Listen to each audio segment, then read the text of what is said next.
Todd, welcome to the program as always, and again we thank you for making yourself available to the show. I suppose first up, we'll kick off with that Vodafone thing. You guys just can't buy a trick, can you? If it's not one thing, it's the other. A real blow to the solar plexus. I suppose from a coaching perspective, it doesn't mean a great deal, but it's just another blow to your side.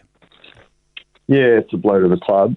I wasn't really aware that it was, work going on behind the scenes, but, given the current state of most clubs and, they're working hard to bring money in, that's going to leave a big hole, They've been associated with the club for a lot of years now, and they're recognised with our brand. So, yeah, it's very disappointing for the club.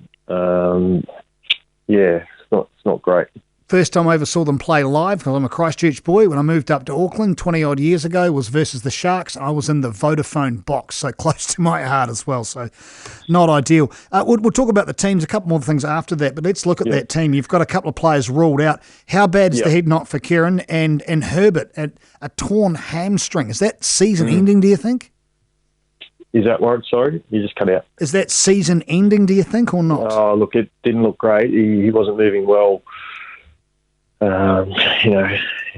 the couple of hours post training, we had a bit of carnage today. It wasn't a great day for our squad.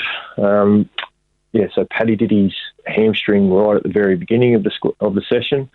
We had to reshuffle the back line in preparation for the weekend, and then 10 minutes later, Adam Kieran, who was going to play, had a pretty nasty head knock, and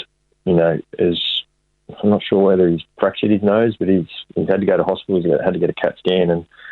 And given the severity of the knock and the short time frame between now and kick-off, he's ruled out. So, it wasn't a great session. We had the air of the session taken out. Had to lift the boys up a couple of times.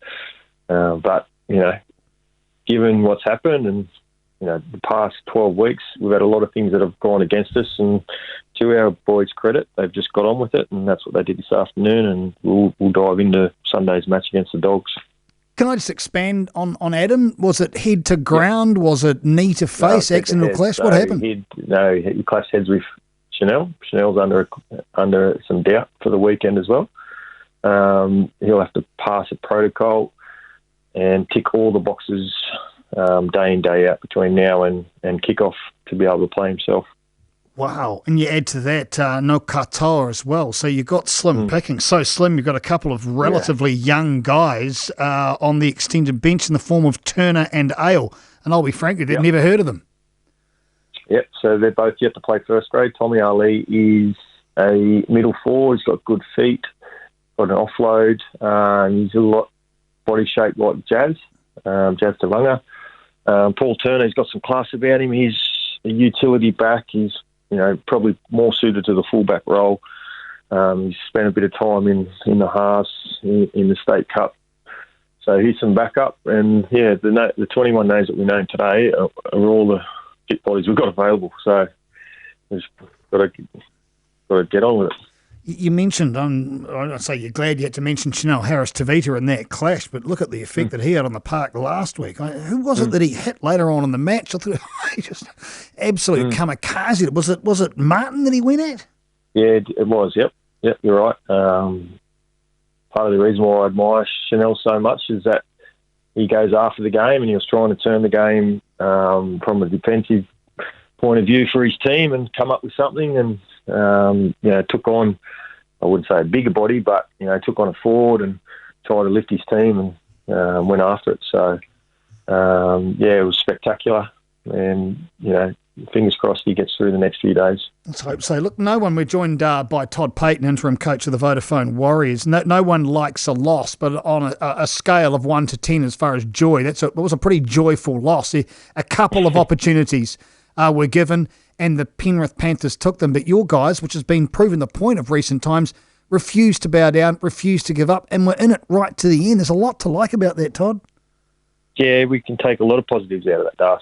I was really disappointed for the fact that we lost, and, for the reason that we, put so much effort into it. But, that happens in sport, it happens in life. You don't get rewarded for effort all the time, but, that's what we need to put in week in after week in, week out. We're playing a really good Panthers team who are at the top of the ladder, who only made one error that first half.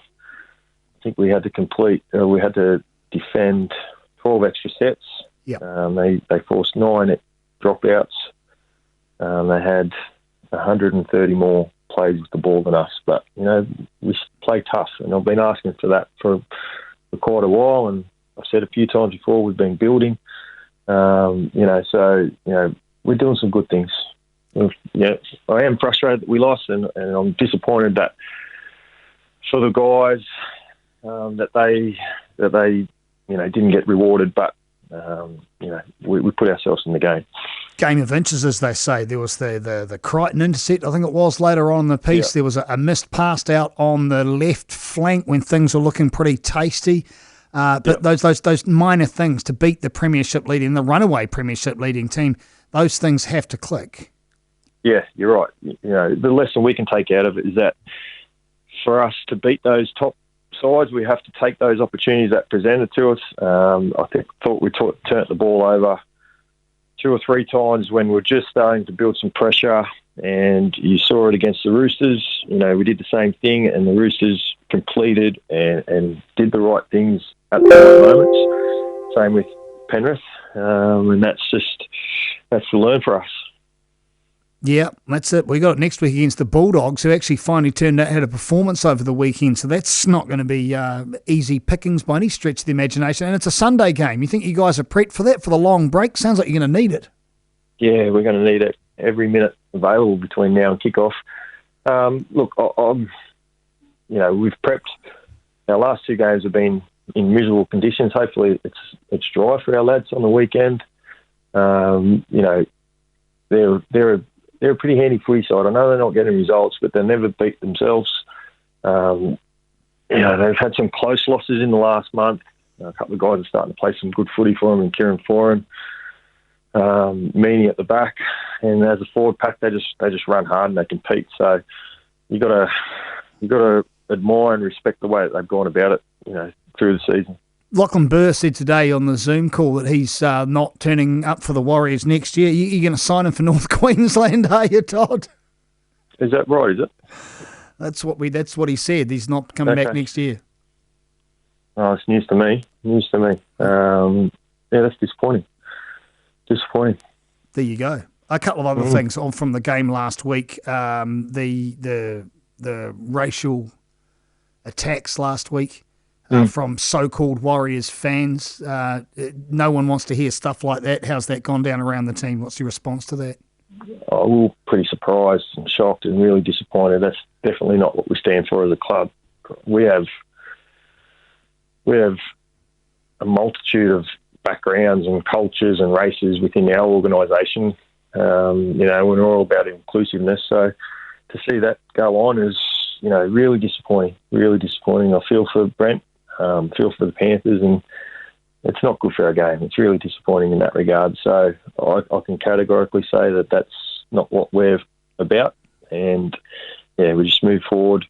Like I said, this club's made of the right people doing the right things for our game.